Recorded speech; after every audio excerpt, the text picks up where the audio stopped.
एक बड़े राष्ट्रीय चैनल के प्राइम टाइम पर खबर चल रही थी।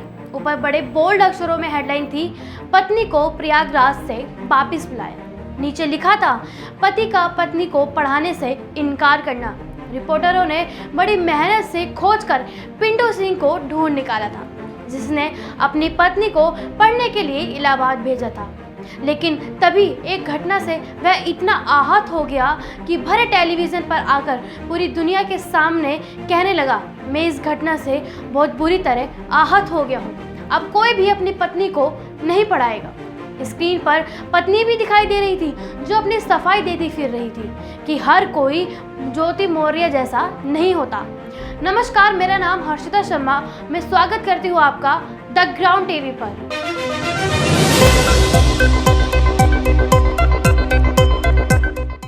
एक बड़े राष्ट्रीय चैनल की यह एक बड़ी रिपोर्ट है। दरअसल ये एक लौती रिपोर्ट भी नहीं है और सिर्फ इस चैनल की भी नहीं है। पिछले कुछ दिनों से सारे चैनलों के रिपोर्टर्स सब काम छोड़कर ऐसे पतियों की तलाश में मारे मारे फिर रहे हैं जो इन्होंने अपनी पत्नियों को पढ़ाने के लिए शहर से बाहर भेजा हो या उन्हें आगे पढ़ाकर अफसर बनाने की ख्वाहिश रखते हो। ये मुद्दा रातों रात राष्ट्रीय चिंता का विषय बन गया है। क्या मर्द क्या औरत सब इसी फिराक में हलाकान है कि पत्नी को पढ़ाया तो वो अफसर बनकर पति को छोड़कर भाग जाएंगी। कुल मिलाकर औरतों को उसकी औकात को रखना और अगर किसी कारणवश वो उसे भूलने लगे वो उसे सीमा रेखा याद दिलानी होगी। इस सीमा रेखा याद दिलानी सिर्फ समाज की जिम्मेदारी होती है। ये बात अलग है कि सारी औकात, सारी हैसियत, सारी नैतिकता और सारी सीमाएं सिर्फ औरतों की हैं। मर्दों की कोई नैतिकता नहीं है, कोई सीमा भी नहीं है, क्योंकि एक ज्योति मौर्य ने जो किया वो मर्द दसियों नहीं, सैकड़ों नहीं, हजारों भी नहीं, बल्कि लाखों करोड़ों पुश्तों से करते आ रहे हैं। लेकिन ये बात आज तक किसी अखबारों की बोल्ड हेडलाइन में नहीं बनी, प्राइम टाइम डिबेट का मुद्दा कभी नहीं बनी, रिपोर्टर की खोजी रिपोर्ट्स में भी नहीं आई।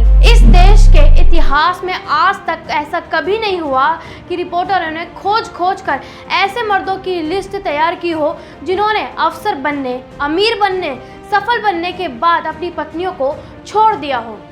अनपढ़ बीवी आज जीवन गांव में रही और वो शहर में दूसरी पढ़ी लिखी खूबसूरत औरत के साथ ब्याह रचाकर सुख और मौज से रह रहे होते हैं।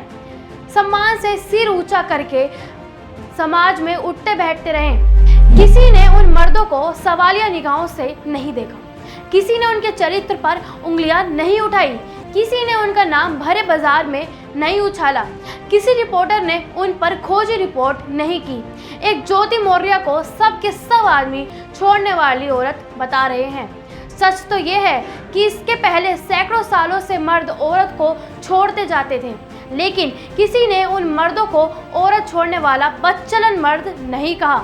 वो सारी औरतें ठुकराई हुई कहलाई गई हैं, जैसे हर दुख, हर शाम, हर नाकामी का नाम सिर्फ औरत के लिए ही हो। ये सब सिर्फ औरत के आगे बढ़ने, औरत के अफसर बनने और औरत के अपने पति को छोड़ देने पर होता है, और वो भी ऐसे पति जो पहले से झूठा और मक्कार इंसान हो और मीडिया के सामने जाकर रो रो कर चिल्ला रहा हो। आलोक मौर्य मीडिया में जाकर रो रो कर अपनी कहानी ऐसे सुना रहा हो मानो उसके साथ कितना बड़ा अन्याय हो गया हो। वो आदमी जिसने खुद झूठ बोलकर अपने बारे में गलत जानकारी देकर ज्योति मौर्य से शादी की थी, वो मीडिया में आकर बोल तो ऐसे रहा है कि मैंने अपनी पत्नी को एसडीएम बनवा दिया, जैसे कि ज्योति मौर्य की जगह उसने ही पढ़ाई की हो और उसने ही कॉलेज में जाके परीक्षा दी हो। इतना ही काबिल था तो खुद क्यों नहीं परीक्षा देकर पास होकर एसडीएम बन जाता। आपके बेलगाम सामंती विशेष अधिकारियों का समय तो है नहीं, ये तो कानून और संविधान का समय है।